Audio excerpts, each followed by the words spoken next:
नमस्कार मित्रों, मैं राम मोहन उपाध्याय अपने YouTube चैनल वेदिका उपाध्याय में आपका हार्दिक स्वागत करता हूं। मित्रों, आज की इस वीडियो में हम लोग प्राचीन भारतीय इतिहास के ऐसे महत्वपूर्ण प्रश्नों का अध्ययन करेंगे जो आगामी परीक्षाओं के दृष्टि से काफ़ी महत्वपूर्ण है। हमारा पहला प्रश्न है, प्रागैतिहासिक अन्न उत्पादक स्थल मेहरगढ़ कहाँ अवस्थित है? पहला विकल्प है घग्गर नदी के तट पर, दूसरा विकल्प है कच्छ के रण के पूर्वी भाग में, तीसरा विकल्प है बेलन नदी तट पर, चौथा विकल्प है पश्चिमी बलूचिस्तान में। तो हमारा सही आंसर है विकल्प डी, पश्चिमी बलूचिस्तान में जो है प्रागैतिहासिक अन्न उत्पादक स्थल मेहरगढ़ और जो है अवस्थित है। मेहरगढ़ जो है वर्तमान पाकिस्तान के पश्चिमी बलूचिस्तान प्रांत में एक वहाँ पे दर्रा है, सात बोलन दर्रा। तो सात बोलन दर्रे के करीब अवस्थित है। अगर क्वेटा शहर से इसकी दूरी देखी जाए तो 150 किलोमीटर के आसपास है। और इस जो है प्रथम अन्न उत्पादक स्थल इसे इसलिए माना जाता है कि यहाँ पर लगभग 7000 ईसा पूर्व जो है गेहूं की खेती के साक्ष्य प्राप्त हुए। इसे बलूचिस्तान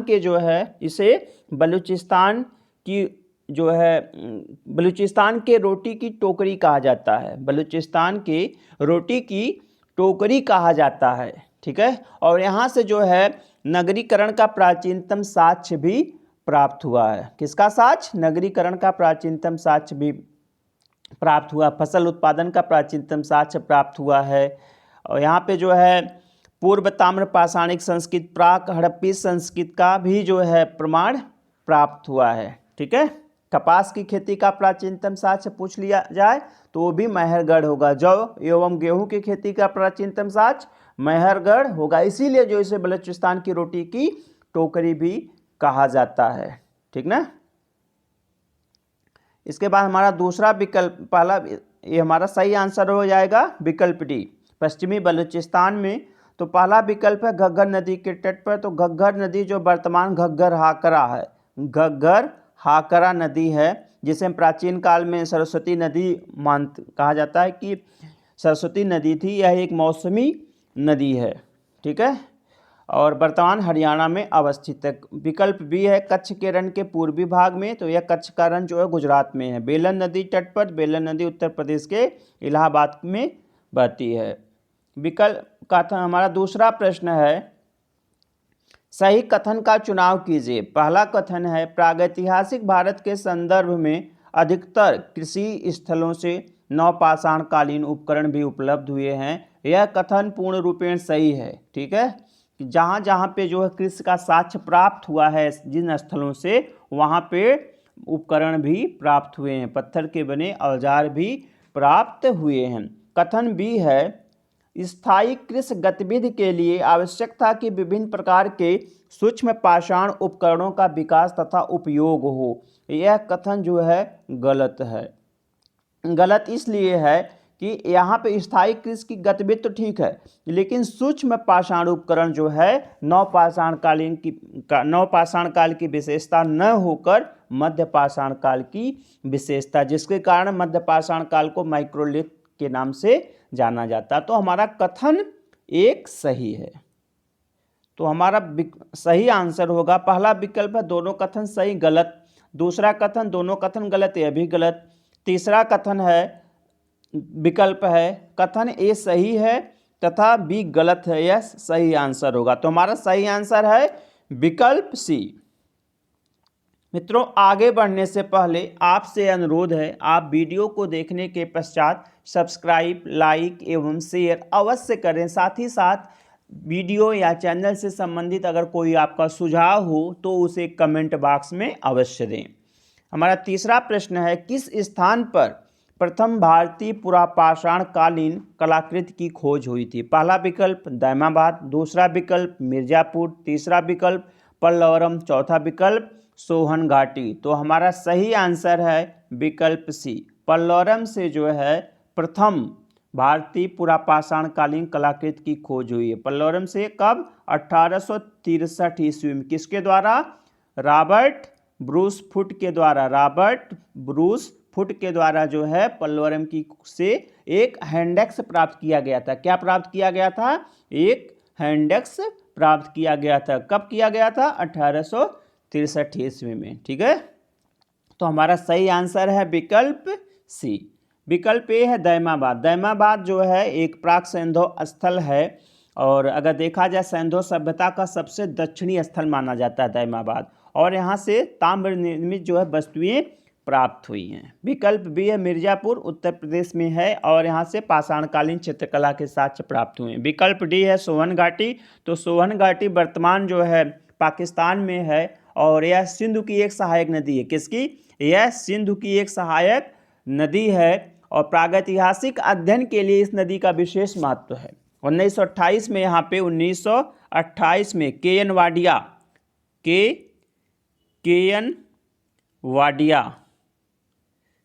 वाडिया ने यहाँ पे उत्खनन कार्य करा के जो है पूर्व पाषाण काल का एक उपकरण प्राप्त किया था, और यहाँ पे जो है चापर चापिंग पेबुल संस्कृत के अवशेष प्राप्त हुए हैं। मतलब पाषाणकालीन जो है उपकरणों के लिए जो है सोवन घाटी अत्यंत प्रसिद्ध है। हमारा अगला प्रश्न है, निम्न में कौन सा एक कथन सही नहीं है? पहला विकल्प है भारत में पुरा पाषाणकालीन मानव आग के प्रयोग से परिचित था। यह कथन जो है गलत है, क्योंकि जो पुरा पाषाणकालीन मानव था भारत में, वह आग का प्रयोग करना नहीं जानता था, बल्कि वह आग से परिचित था, लेकिन वह उसका प्रयोग करना नहीं जानता था। तो कथन ए गलत है। विकल्प बी है दक्षिण भारत में गुंटूर एवं कुर्नूल जिलों में पुरा पाषाणकालीन कब्रें मिली हैं। यह कथन पूर्ण रूपेण सही है। हमारा तीसरा कथन है कैमूर श्रेणी एवं मिर्जापुर जिले में पुरा पाषाणकालीन चित्रकला मिली है। यह कथन भी सही है। कैमूर श्रेणी मतलब कैमूर श्रेणी मुख्य रूप से जो है मध्य प्रदेश में है। तो कैमूर भारत की जो विंध्य पर्वतमाला है, तो उसका पूर्वी भाग है, जो जबलपुर में एक कटंगी है, एक स्थान है कटंगी। तो जबलपुर के कटंगी के पास से प्रारंभ होकर वहाँ पे एक सर्वोत्तरी श्रेणी है के रूप में वह रोहतासगढ़ क्षेत्र तक जाती है। यही हमारी कैमूर पर्वत श्रृंखला है। तो कैमूर और मिर्जापुर से जो है चित्रकला के साक्ष्य प्राप्त होते हैं पुरा पाषाण कालीन। यह सही है। हमारा कथन डी है उत्तर भारत में ताम्र युग तथा आरंभिक लौह युग की पृथक पहचान की जा सकती है। यह सही है। अलग अलग संस्कृतियां उत्तर भारत में थी, हालांकि दक्षिण भारत में लौह युग पाषाण युग के तुरंत बाद आरंभ होता है। यह भी सही है। तो हमारा जो है कथन ए गलत है और बी सी डी सही है। तो कथन ए इसलिए सही है कि जो हमारा पुरा पाषाण कालीन मानव था वह अग्नि का प्रयोग करना नहीं जानता था, बल्कि अग्नि का प्रयोग करना मनुष्यों ने नव पाषाण काल में सीखा। हमारा अगला प्रश्न है भारतवर्ष में किस स्थान पर प्रागैतिहासिक ज्योति हुई भूमि खोजी गई है? पहला विकल्प लोथल में, दूसरा विकल्प कालीबंगा में, तीसरा विकल्प रोपड़ में, चौथा विकल्प धौलावीरा में। तो हमारा सही आंसर है विकल्प बी कालीबंगा में। कालीबंगा कहाँ पे है? राजस्थान में। राजस्थान में किस जिले में? हनुमानगढ़ जिले में कालीबंगा अवस्थित है, और यह सरस्वती नदी के तट पर एक प्राक सैंधवकालीन स्थल था। और यहाँ से जो है खेत की जुते हुए खेत का साक्ष्य प्राप्त हुआ है, जिसमें जो है आड़ी तिरछी रेखाएं होती थी, मतलब आड़ी तिरछी जुताई की गई थी। और एक प्रश्न ये भी आता है कि दो फसलों को एक ही खेत में उगाने का साक्ष्य कहाँ से प्राप्त होता है? वह भी यही कालीबंगा ही है। यहाँ पर चना और सरसों को जो है एक साथ बोने का प्रमाण प्राप्त हुआ है। तो हमारा सही आंसर है विकल्प बी कालीबंगा। यहाँ से यज्ञ वेदी के भी साक्ष्य प्राप्त हुए, लकड़ी की बनी हुई नालियाँ प्राप्त हुई हैं। कालीबंगा जो है सैंधव स्थलों के लिए जो है विशेष रूप से प्रसिद्ध है। या प्रागैतिहासिक जो, हाँ एक चीज़ ये भी आपको बताना चाहूँगा कि ये जो आपको यहाँ से जुती हुई भूमि प्राप्त हुई है, यह आपका प्राक सैंधव काल की है, सैंधव काल की नहीं है बल्कि यह सैंधव काल से पहले की है, तो यह पाषाण कालीन ही मानी जाती है। विकल्प ए है लोथल, तो लोथल कहाँ पे है? गुजरात में है। ठीक है, यहाँ से क्या प्राप्त हुआ है?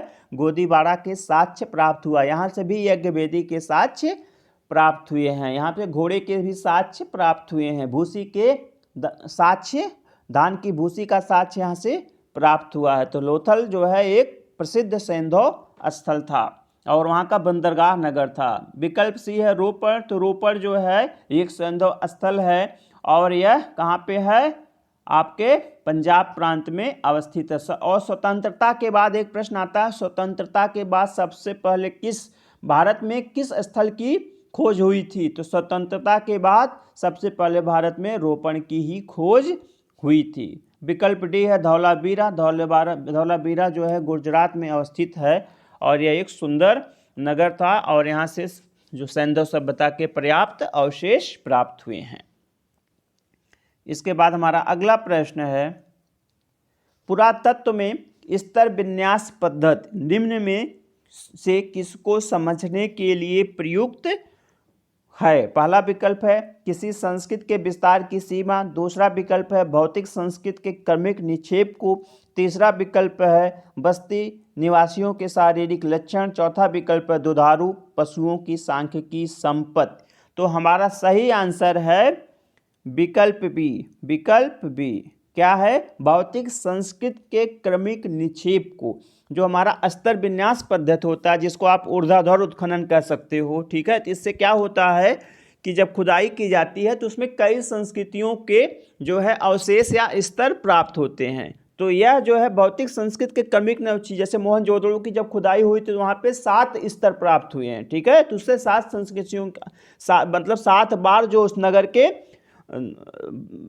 बसने का जो है साक्ष्य प्राप्त हुआ है। ठीक है, और जो हमारा क्षैतिज उत्खनन होता है वह विस्तार को दर्शाता है, वह किसी सभ्यता या संस्कृति के विस्तार को दर्शाता है, और जो हमारा स्तर विन्यास उत्खनन होता है या हमारा ऊर्ध्वाधर उत्खनन होता है वह क्रमिक स्तर को दर्शाता है।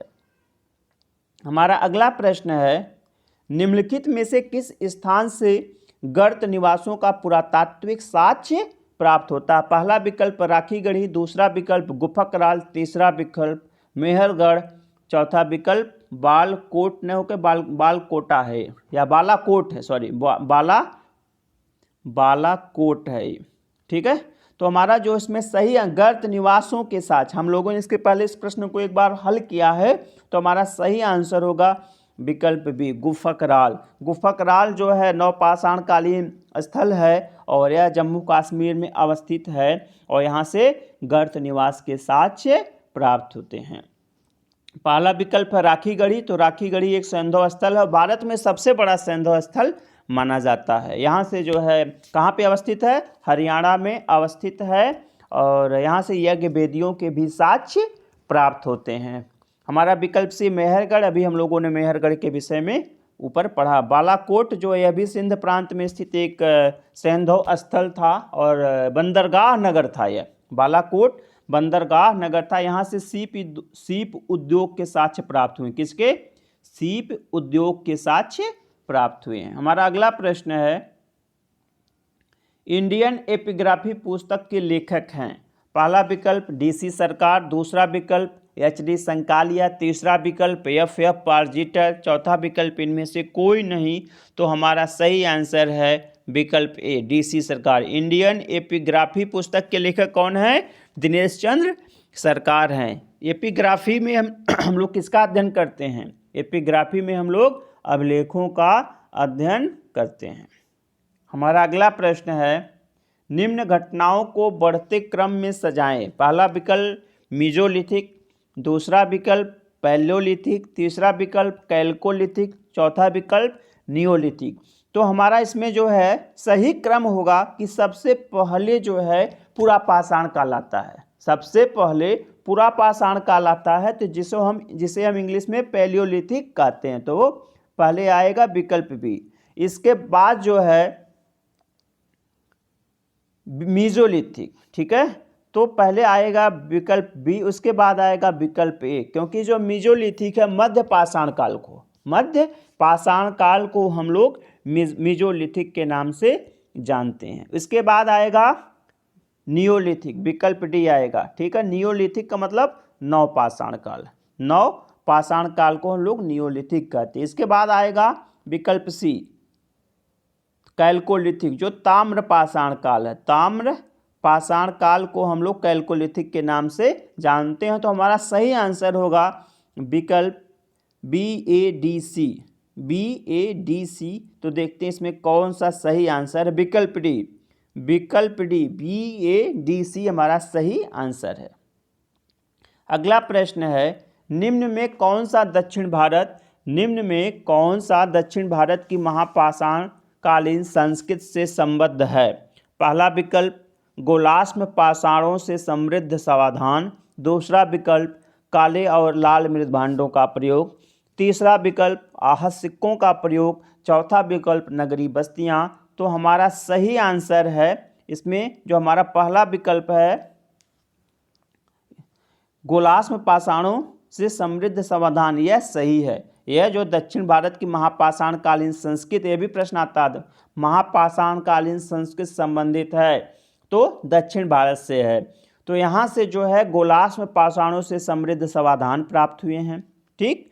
और विकल्प बी है काले और लाल मृदभांडों का भी प्रयोग हुआ। तो विकल्प ए एवं बी हमारा सही आंसर होगा। विकल्प सी है आहत सिक्कों का प्रयोग। तो आप लोगों को मालूम है आहत सिक्कों का प्रयोग 6ठी शताब्दी ईसा पूर्व प्रारंभ हुआ था। और विकल्प डी है नगरीय बस्तियां। तो नगरीय बस्तियां मतलब सबसे पहले जो है नगरीय सभ्यता के साक्ष्य भारत में सैंधव सभ्यता से प्राप्त होते हैं। तो हमारा कथन ए एवं बी जो है सही है। तो देखते हैं कौन सा विकल्प, हाँ विकल्प बी, कथन ए एवं बी सही है, ठीक ना।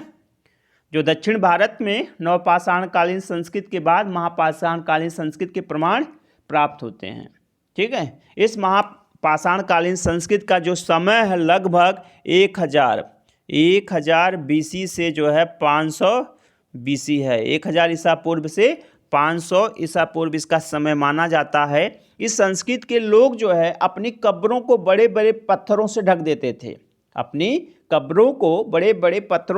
देते थे। इन गोलाश्म पाषाणों से समृद्ध समाधानों में काले और लाल मृदभांड तथा लोहे के बने औजार भी रखा जाता था मानवों के द्वारा। हमारा अगला प्रश्न है, भारतीय पुरातत्व सर्वेक्षण विभाग की स्थापना किसके कार्यकाल में हुई। पहला विकल्प है वारन हेस्टिंग्स, दूसरा विकल्प है लॉर्ड वेलेस्ली, तीसरा विकल्प है लॉर्ड कर्जन, चौथा विकल्प है विलियम बेंटिक। तो हमारा सही आंसर है विकल्प सी, लॉर्ड कर्जन के समय में जो है भारतीय पुरातत्व सर्वेक्षण विभाग की स्थापना हुई। कब हुई? 1904 ईस्वी में हुई थी। इसके तहत जो है भारत के प्राचीन स्मारकों की मरम्मत, प्रतिस्थापन, रक्षण का कार्य किया जाना तय हुआ और इसकी मरम्मत के लिए सरकार ने सबसे पहले सर्वप्रथम, ठीक है, 50,000 पाउंड की रकम निश्चित की, मतलब धनराशि निश्चित की थी, ठीक है। भारतीय पुरातत्व सर्वेक्षण विभाग का जन्मदाता किसे माना जाता है? अलेक्जेंडर कनिंघम को माना जाता है। तो हमारे अन्य विकल्प हैं वारन हेस्टिंग्स। वारन हेस्टिंग्स के विषय में आप लोग जानते हैं 1772 से लेकर 1785 ईस्वी तक यह बंगाल का गवर्नर, पहले बंगाल का गवर्नर था। उसके बाद जब रेगुलेटिंग एक्ट आया तो उसके तहत जो है गवर्नर को गवर्नर जनरल का पद दे दिया गया।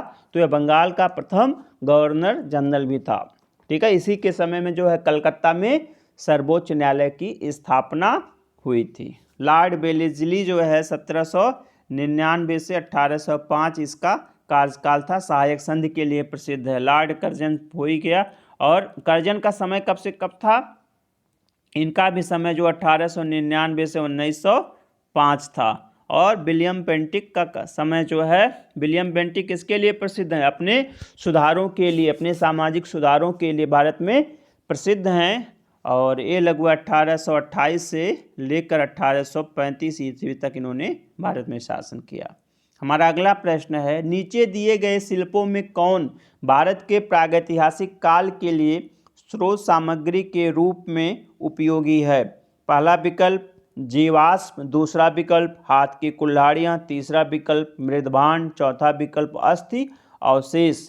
तो हमारा सही आंसर है जीवाश्म है। इसमें जीवाश्म है, हाथ की कुल्हाड़ियाँ भी हैं, ठीक, और अस्थि अवशेष भी हैं। तो मृदभांड इसमें नहीं होगा। तो विकल्प 1, 2, 3 हमारा सही आंसर होगा, ठीक नहीं, 1, 2, 4, 3 तो गलत है, 1, 2, 4 हमारा सही आंसर होगा। हम लोग देख लेते हैं, विकल्प बी यहाँ पे दिख रहा, विकल्प बी 1, 2, 4 हमारा सही आंसर होगा, ठीक है।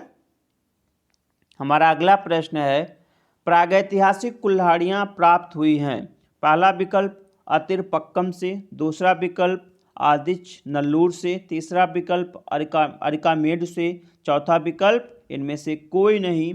तो हमारा सही आंसर है विकल्प ए, अतिरमपक्कम से जो है प्रागैतिहासिक कुल्हाड़ियाँ प्राप्त हुई हैं। अतिरमपक्कम की खोज इसे प्रागैतिहासिक कुल्हाड़ी किसने प्राप्त किया था? विलियम किंग का नाम आप लोगों ने सुना होगा, विलियम किंग का नाम आप लोगों ने सुना होगा। इन्होंने अतिरमपक्कम से जो है प्रागैतिहासिक कुल्हाड़ियाँ प्राप्त किया था। ये रॉबर्ट ब्रूस फ्रूट के जो है मित्र भी थे।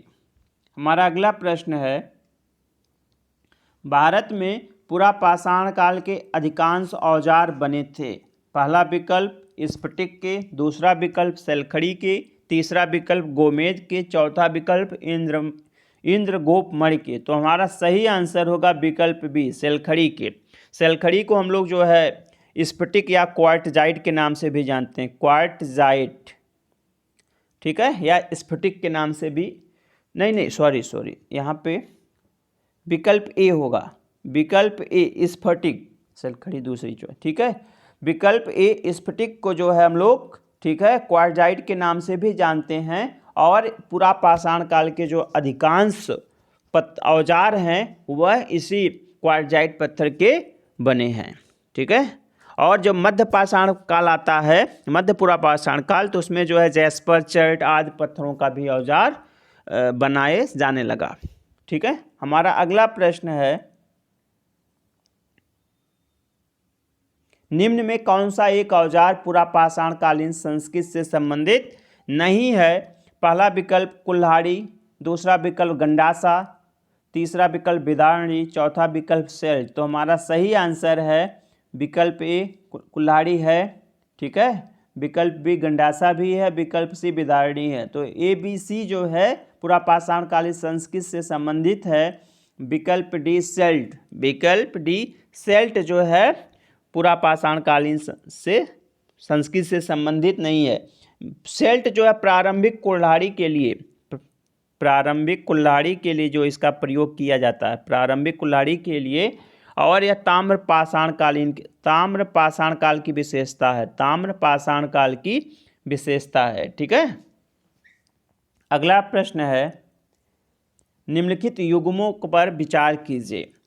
पहला है, बस्ती स्थल कहाँ से प्राप्त हुआ? चिरांद से। बस्ती स्थल कहाँ से प्राप्त हुआ है? चिरांद से प्राप्त हुआ। चिरांद कहाँ पे है? यह आपका बिहार के सारण जिले में है और नवपाषाण कालीन संस्कृति का एक प्रमुख स्थल है। तो यह हमारा सही कथन है, ठीक है। दूसरा है, समाधि स्थल पोरकलम से प्राप्त हुआ, ठीक है। तो समाधि स्थल जो है पोरकलम हमारा सही आंसर या केरल में है, ठीक है। तीसरा है, बस्ती एवं समाधि स्थल पिकलीहल, ठीक है, यह कथन भी है, सही है। तो इसमें जो है तीनों युग में सही हैं, ठीक है।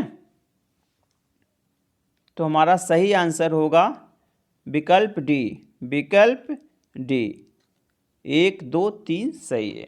इसके बाद जो है अगला प्रश्न है, दक्कन के ऐश टीले प्रदर्शित करते हैं। पहला विकल्प, वह स्थल जहां व्यक्तियों का अंतिम संस्कार किया जाता था, वह स्थल जहां व्यक्तियों का अंतिम संस्कार किया जाता था, गलत। दूसरा कथन, वह स्थल जहां वैदिक आहुतियां दी जाती थीं, गलत। तीसरा है,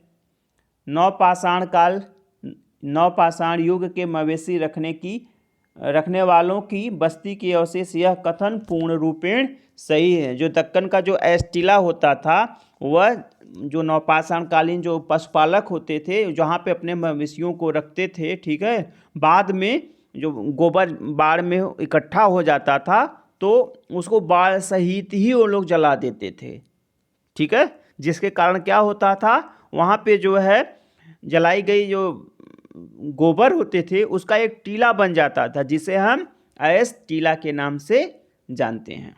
क्योंकि जो नवपाषाण काल के दक्षिण भारत के लोग थे वह किसान कम थे और पशुपालक अधिक थे, ठीक है। तो वे क्या करते थे, अपने जानवरों को, अपने मवेशियों को किसी कालावधि में, ठीक है, प्रतिवर्ष घर के बाहर जो है डंडों के साथ बांध देते थे। बाद में जब वही मैंने आपको जो बताया है, विकल्प डी भी गलत है।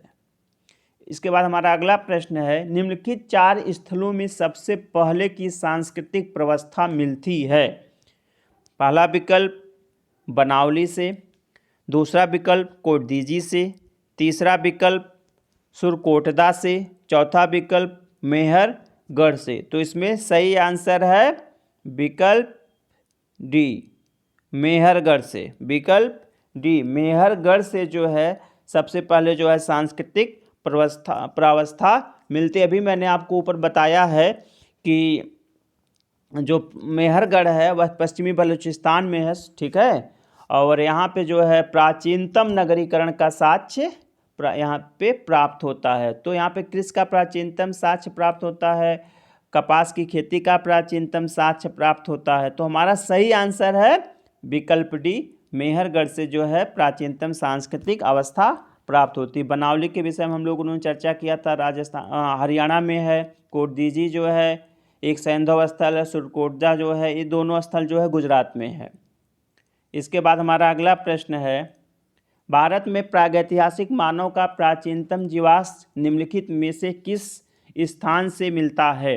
पहला विकल्प भीमबेटका, दूसरा विकल्प हथनोरा, तीसरा विकल्प सरायनाहर, चौथा विकल्प दमदमा। तो हमारा सही आंसर है विकल्प बी, विकल्प बी हथनोरा। भारत में जो है किसी मानव का जीवाश्म सबसे पहले जो है हथनोरा से प्राप्त हुआ था, ठीक है। वहाँ से सोनकिया महोदय ने यहाँ से जो है एक मानव की खोपड़ी 1982 ईस्वी में प्राप्त किया था। यह नर्मदा घाटी में अवस्थित एक प्रमुख स्थल है। इसके बाद हमारा अगला प्रश्न है, निम्नलिखित में से किसे फलक संस्कृत कहा गया है। पहला विकल्प निम्न पुरापाषाण काल, दूसरा विकल्प मध्य पुरापाषाण काल, तीसरा विकल्प उच्च पुरापाषाण कालीन संस्कृत, चौथा विकल्प हड़प्पा संस्कृत। तो हमारा सही आंसर है मध्य पुरापाषाण कालीन संस्कृत को जो है फलक संस्कृत के नाम से जाना जाता है। हमारा 21वां एवं अंतिम प्रश्न है, मध्य पाषाणिक संदर्भ में वन्य धान का प्रमाण कहाँ से मिला था।